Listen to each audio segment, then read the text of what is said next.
Muy bien, vamos a abrir la palabra de Dios allí en el libro de los Hechos, capítulo 13. El primer viaje misionero desde Antioquía. Dice así la palabra de Dios.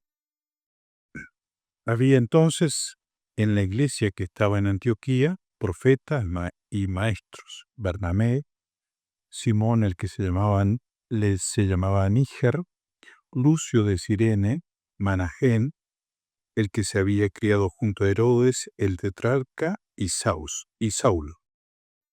Ministrando estos al Señor y ayunando, dijo el Espíritu Santo: apartarme a Bernabé y a Saulo para la obra que los he llamado. Entonces, habiendo ayunado y orado, les impusieron las manos y los despidieron.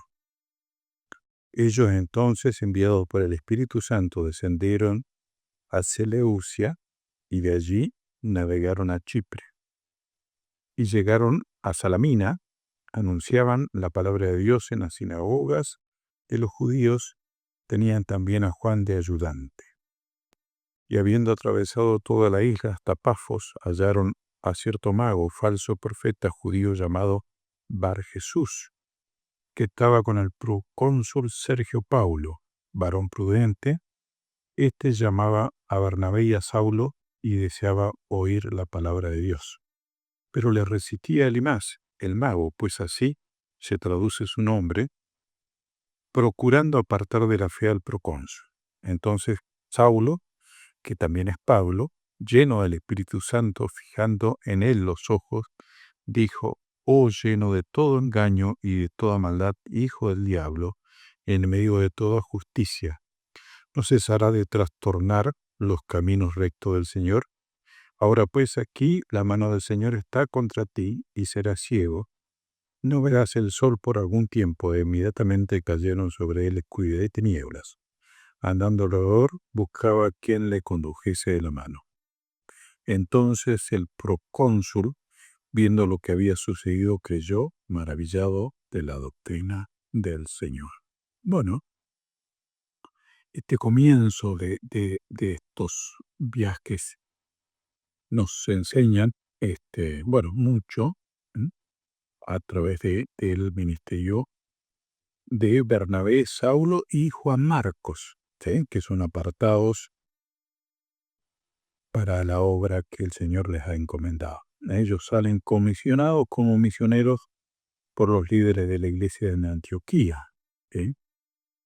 En cada uno de los lugares donde se detenían en el viaje, Lucas registra algo notable. En Chipre, lugar de origen de Bernabé, el procónsul que creyó en el Evangelio, lo que acabamos de leer.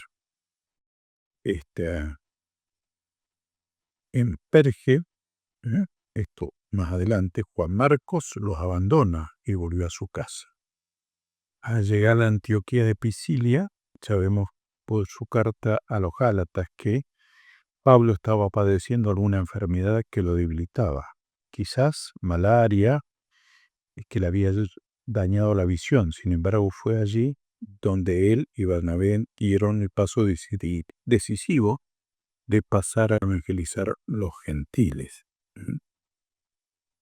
Es que es muy interesante este viaje, ¿no?, que por primera vez son encomendados, ¿eh?, hacia el trabajo misionero, ya que antes los que salían perseguidos y predicaban en todos los lugares. En este caso, esta es la iglesia de Antioquía que los envía, el Espíritu Santo que les indica que lo aparten para ese ministerio, y allí se inicia esta experiencia tan significativa, ¿eh?, que termina, lo que nosotros conocemos hoy, llegando el Evangelio a toda la tierra conocida.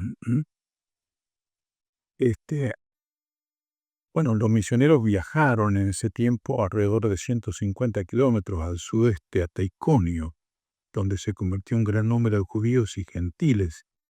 En Listra, después de sanar a un paralítico, la multitud supersticiosa intentó adorar a los misioneros, pero el padre Pablo les surgió a que abandonaran la idolatría y se volviesen a Dios creador y viviente. La reacción de la muchedumbre fue atacar a Pablo, lo pedrearon y lo dejaron fuera de la ciudad dándolo por muerto. Pero bueno, Dios le cuidó, él se reanimó y a la mañana siguiente, bueno, con el cuerpo totalmente maltrecho, como es de esperar, comenzó la difícil caminata de más de 80 kilómetros hasta Derbe, donde nuevamente hay un gran número de convertidos. Pablo y Bernabé volvieron luego sobre sus pasos visitando las iglesias que habían plantado, alentando a los nuevos discípulos. Cuando llegaron de regreso a Antioquía de Siria, reunieron a la iglesia y le informaron ampliamente de todo lo que Dios había realizado a través de ellos. Esto es en los Hechos, capítulo 14. ¿Mm? Ahora, decíamos recién que esta es la primera vez que son comisionados a un trabajo específico, dirigidos y apartados por el Espíritu Santo, y con una iglesia que los aparta para esa tarea especial. ¿Mm? Ahora, ¿cuál era la estrategia de Pablo? ¿Cómo vemos esto? ¿Mm? Este, mm, Pablo dejaba instaladas en su primera visita iglesias completas. ¿Sí? Esta era su estrategia. Sobre las bases locales se sostuvo esa estrategia. Hubo tres. En primer lugar, Pablo exhortó a los nuevos convertidos a permanecer firmes en la fe. Es decir, que les había enseñado un conjunto de verdades esenciales a las que él llamaba la fe. En segundo lugar, él y Bernabé constituyeron ancianos en plural, o sea, más de uno, en cada iglesia. Y en tercer lugar, Pablo y Bernabé los confiaron al Señor, convencidos de que Él es capaz de cuidar a su propio pueblo. Es decir, a las jóvenes iglesias contaron con los apóstoles, ¿m? Pablo y Bernabé, que le dieron la enseñanza, pastores que los pastoreaban y el Espíritu Santo que los guiaba y protegía.